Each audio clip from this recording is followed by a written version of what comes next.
Ladies and gentlemen, boys and girls, prepare your ear holes for the best wrestling podcast in the world. It's time for the Hard-Hitting Wrestling Show. Hello everyone and welcome back to the Hard-Hitting Wrestling Show, our episode 2 as we covering the Midwest region of the hashtag Mania Challenge 2020. So we're going to start right away, of course, with our crew. We have Hector Vasquez, Frank Cuesta, and Tyler Bard. And Hello. Armchair Wrestling is also in the house. So big ups to them as they had submitted their picks. They're pretty much our tiebreaker here. So here we go with continuing the first round. Before we get started, let's review and recap everyone that's in the Midwest region. We'll start off with the number 1 seed, John Cena. He'll face off against Mark Henry. We have Hulk Hogan versus Big E. Kurt Angle versus Nikolai Volkov. We have The Rock versus Smash. Bret Hart versus British Bulldog. Kane versus Rick Martel. Ric Flair versus Ted DiBiase. And the number 2 seed, Jeff Hardy versus Roddy Piper. Here we go. We'll start with our very first match in the Midwest, John Cena versus Mark Henry. I'll start it off real quick for y'all. John Cena and Mark Henry, they actually squared off. If you guys remember back in the days, on June 17th, 2013, Mark Henry faked his retirement so that he could get a chance to challenge John Cena for the WWE Championship. Unfortunately, Henry lost the match at Money in the Bank pay-per-view. That's what I do. John Cena to defeat or already defeat Mark Henry and moving on to the second round. So I'll pass the torch to Hector Vasquez. What you got going on? You know, Mark Henry is a pretty strong 16 seed, unlike when we talked about in the East region. You know, you had Hercules over there. But no, Mark Henry, he's very, very successful. I mean, but, you know, against John Cena in his career, man, he just could not get on the winning side, even though he, you know, put people in the Hall of Pain, but he just could not get one on John Cena. So you can't see me. I got John Cena on this one. Yeah, this one was a no-brainer. John Cena, you know, just if you look at everything he's done. I mean, if Mark Henry still went by sexual chocolate for his whole career, I might be picking him. But I'm going to go ahead and take – I'm kidding. Don't give me that look. Don't give me that look. Don't give me that look. You think I'm that crazy? No. John Cena, of course. John Cena it is. And so did Armchair Wrestling also pick John Cena. So unanimously, John Cena moves on to the second round. And we're moving on to the next match. And it is Hulk Hogan, number 8 seed, versus Big E, number 9 seed. What you gonna do, brother? Ah, man, Hulk Hogan, man. Hulkamania. I mean, you're saying your prayers, eating your vitamins. I mean, this man was just the face of the WWF back in the day. I mean, Big E, you know, he got his thing going on, but as a singles competition here, man, Hulk Hogan is just so successful, man. I mean, WWF champion. I mean, wind up becoming tag team champion. So I got Hulk Hogan in this one. I got nothing against Big E, but when you talking about, you know, I think even I'm going to go on a limb too. Even if they had a match together, I think the Hulkamaniacs would have been behind Hulk Hogan and hit it with that big leg drop and take down Big E for the 3 count. So I got Hulk Hogan on that one. It's like Hector said earlier, and, you know, and just Hulk Hogan carried the WWF on his back. All right, he carried it. He was the WWF, you know, for X amount of years. I don't know about carrying, but I know he was the face of WWF because he was the heavyweight champion for so long. But not disrespecting the other superstars that were with Hulk Hogan. Right, but Hogan was that face. Hogan did carry it. I think if it wasn't for him, WWF wouldn't be where it's at right now. That is another argument for another time. He has a Twitter called Frank Cuesta 13, so make sure you drop a dime on him on Twitter. Moving on with Tyler, man. Go ahead, Tyler. Yeah, this for me was another very easy pick.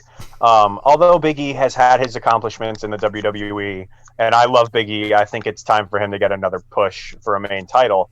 Hulk Hogan takes this by an absolute landslide. Armchair Wrestling picked Big E on this match, and I wish I knew why he picked Big E. Maybe he's built the way he is, and probably had thought that maybe he'll just shake his hips around like Shakira and maybe make Hulk Hogan dance, do a dance off or something. But he used the Andre the Giant thought process that you guys used from last time. You know, he's bigger, so obviously he'll win. Well, technically Hulk Hogan is bigger. I mean, he got bigger pythons and stuff. So Hulk Hogan is the icon of WWE. Big E has never won the WWE World Championship. His highest level is the Intercontinental Champion. And in this days and age, the Intercontinental Championship really doesn't have any much weight the way it was back in the mid-'80s. So Hulk Hogan wins this match. Let's move on forward to the next match. Kurt Angle versus Nikolai Volkov. Kurt Angle all the way. I mean, when you look at what everything that Kurt Angle has done, you know, in the WWE, outside of the WWE, you know, just he's an Olympian. Oh, well, I think it's pretty obvious that Kurt Angle could beat Nikolai Volkov in any match with a broken freaking neck. So I don't think there's any debate here. Kurt Angle wins by a landslide again. Armchair Wrestling actually picked Kurt Angle to win this match, and I agree with you guys. Kurt Angle all the way. Notable feuds in his career to include The Rock, Stone Cold Steve Austin, Triple H, John Cena, even Hulk Hogan, Baron and Corbin. A lot more. So, yeah, but, you know, Angle had already retired, come back, you know, stuff like that. But, yeah, Kurt Angle all the way. Hector? Yeah, Kurt Angle. And I think if these two had ever matched up, it would have been the perfect USA versus Russia matchup. Absolutely. Country versus country, you know, wrestling style versus power. Nikolai Volkov, very powerful guy, you know, he was really strong. But at the end of it, ankle lock, he'll break his ankle, and Kurt Angle would win the match. You know, I could have that vision right now because they'll go back to the national team, the hockey game in the Olympics between USA and Russia. Because, I'm sorry, was it USA Russia or USA Canada?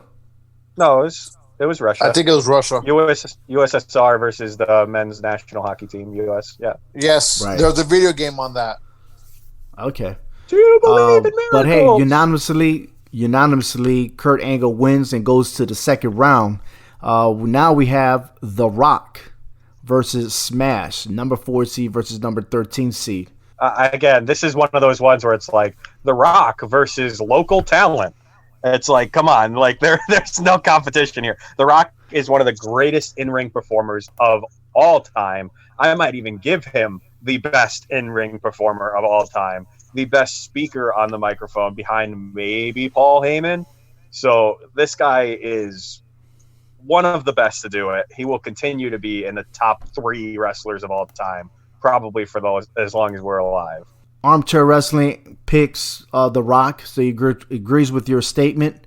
As for myself, hey, The Rock is the icon of WWE. But Smash was better known as a legendary tag team with Axe. They were the Demolition. There's not much to say on this one, so The Rock. Hector? The Rock. The Rock. Moving right along, we got number 6 seed and number 11 seed. We have Bret Hart versus the British Bulldog. Now, this match is very, very interesting because these guys are family. The more I talk about this, the more research I was doing it, the more, like, to me, it was a toss-up. I was, at one point, I was going for one, then the other. So, pretty much, I have to go back to SummerSlam. The British Bulldog defeated Bret Hart to become the WWF Intercontinental Champion. Then Bret Hart and British Bulldog, they were tag team partners. Then on December 17, 1995, Bret Hart was the World Heavyweight Champion at the time, and he defeated the British Bulldog. These guys have the differences, they have similarities, And this one was very hard to pick because either or would have gone forward, depending on the scenario, depending how the conditions, what type of match.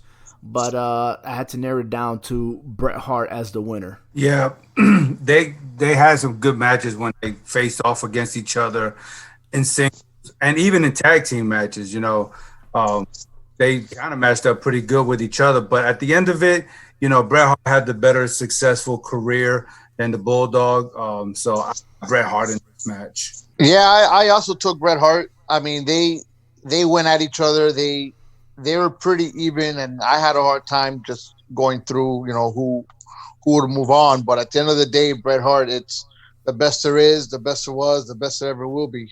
And Frank said it well right there. How can you have the British Bulldog beat a guy who goes as the best there is, the best there was, the best there ever will be? Don't get me wrong, British Bulldog was incredible in his time. He could go with the best of them. But Bret Hart is one of the biggest names to ever grace wrestling, so you got to pick Bret Hart. And Armchair Wrestling did the same. They went ahead and picked Bret Hart as well. Moving on to Kane and Rick Martel, number 3 versus 14 seed. You put these two in the ring, man. I mean, Martel is more of a pretty boy to me. Kane is just a straight up monster. Kane has had different titles, multiple titles, a great career. He's even the mayor of Knoxville. Come on now. How can you not say Kane is going to win this match? So I got Kane, baby. Kane it is. This is one of the easiest ones on the bracket. If I were to name off all of Kane's accomplishments and championships in WWE, we'd be here for 20 minutes. So Kane also having one of the greatest debuts of all time. That's gotta be Kane! That's just one of the greatest introductions for any character or wrestler of all time. So he's going to do pretty well in this tournament, I think. I'm glad that you brought that up because, back then we didn't have the internet. We didn't have stuff that will give us an advanced spoiler alerts and stuff. But that was one spoiler that I had knew that rumors was that he did have Undertaker had a brother. Was that a spoiler, and the fact that Kane came out of nowhere. I forgot which match it was, but anyways, Hell in a Cell. He sparked it up. Yeah, so it was a Hell in a Cell match. Was it? Okay. Yeah, because he ripped the door off the hinges. Gotcha. But yeah, I got Kane myself, and so did Armchair Wrestling. So that's unanimously. Kane goes to the second round and moves on to. We go on to the next match, which is Ric Flair versus Ted DiBiase. Oh, come on. Like, do I you know what? I'll give a one-word answer. Woo! Ted DiBiase would have had paid Ric Flair to not come in the ring. Okay. He would have paid him off. He'd probably pay his lawyers because he still owed money, to whatever he was in debt with. He would have set him straight. But nah, in actuality, Ric Flair would have. I'll pick Ric Flair. He would have beaten Ted DiBiase. Ric Flair would have taken that money and still went in the ring and beat him anyways. They were never. First of all, they never competed against each other. No. They participated in 3 matches together. They never competed against each other in the W or WWF. However, Ric Flair won the Royal Rumble in 1992, and Ted DiBiase was the second entry of that Royal Rumble, and he was the first one to get eliminated. Yeah, Ric Flair all the way. Yeah, not to mention they were on the same Survivor Series team in '91 when they won that one. But yeah, I think it would have been a good match if they would have ever have faced each other. But at the end of the day, I'd take Ric Flair, jet flying and all that other good stuff. So yeah, Ric Flair. I mean, Ted DiBiase could not buy his way in there. Rick had no price. So at the end of the day, not for Ted DiBiase. Yes, he did. He would have accepted the money and be like, "Hey, man, you can have fun with it." But still, I mean, but look, at the end of the day, when you look, who Ric else Flair, is going to pay for his plane or get all those the tuxedos and stuff? Because he's the man, man. And his Rolexes. Yes. Styling, profiling. Yep, and he's lost 4 Rolexes, 4 of them. But at the end of the day, look, it's a 16-time champion, man. Ric Flair. That's what it is. And talking about world champion, we also have a former world champion coming up. Is Jeff Hardy versus Roddy Piper, which is pretty much ends the first round of the Midwest. Hardy would be too much for Piper, to be honest with you. Hardy is the high-flying superstar that is a Grand Slam champion. With his maneuvers, I mean, you put them together. Roddy Piper is one of those hardcore, straight-up, hey, let's get this done. And he's a cheating dude. I mean, he'll probably scratch your eyes off or take your eyeballs off. But for Jeff Hardy, you put that face paint on him, you don't know which eyes you're going to see. So that probably would have confused Roddy Piper. Jeff Hardy, he will do it up, and I picked him to win. Yeah, Jeff Hardy was very extreme. Even though Roddy Piper was a snake, he knew how to, do dirty tricks and antics. But you're talking about the extreme of Jeff Hardy, man. And like you mentioned, him being, a Grand Slam champion and everything like that, successful, not only as a tag team, but as a singles competition. So, yeah, I would definitely take Jeff Hardy on this one. Frank? Jeff Hardy. You know what, guys? This is going to be the first one we don't all agree. I'm actually a huge fan of Roddy Piper. And I am also a huge fan of Jeff Hardy. I don't want to take anything away from Jeff Hardy. But Roddy Piper, if he was still alive and would still come out into these matches, anytime his music hits, that the places would go insane.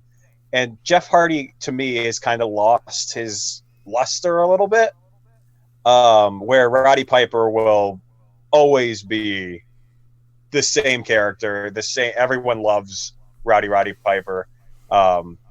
And this was one of the hardest picks for me, because if I was going to go with my usual logic of championships and all that, Jeff Hardy's the obvious pick. But I'm just going based off crowd reaction and how I personally feel about these guys. So not that it matters, but I'm taking Roddy Piper. I'm surprised you mentioned that, because when the Hardy Boys were not around, even Jeff Hardy himself, when that music starts playing, maybe you forgot what happened a couple of WrestleManias previous. No, of course. Okay, when that music struck and the New Day made that announcement, and 80,000 plus fans are jumping and going wild. Okay. No, yes, absolutely. I think Jeff Hardy got Roddy Piper beat. Now, don't get me wrong, Roddy Piper was the man, but Roddy Piper doesn't get that much fan reaction compared to Cena.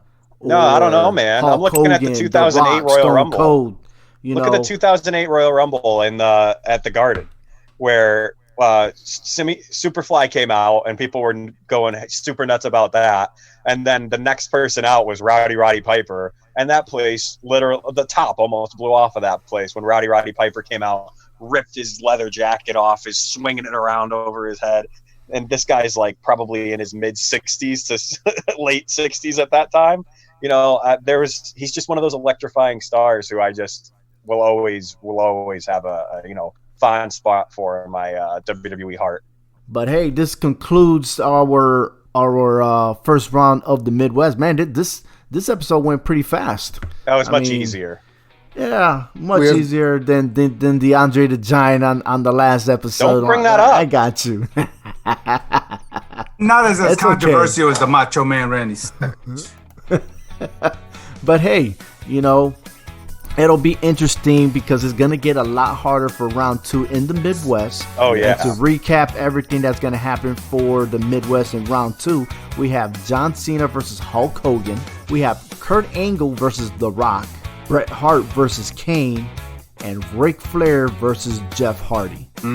So, hey, interesting matches. I can't wait till we gather up and talk about these matches here. But our next episode we're going to be covering is the South. That's right. The first round of the South with number 1 seed Triple H, number 2 seed Randy Orton. Who else is in that bracket? We have Eddie Guerrero, Booker T, Rey Mysterio, Mr. Perfect, Daniel Bryan, The Undertaker. That's right. I was saving that for last, but hey, you're right, man. I mean, this is... And Earthquake. Yeah. Yeah. Nobody knows earthquake. You got But What I do do. you mean? The natural disasters? Oh man. So anyhow, hey everyone, thank you for listening in to the Hard Hittin' Wrestling Show. Once again, we'll be back talking about the South, and of course after that, the West. We'll have to finish off the West.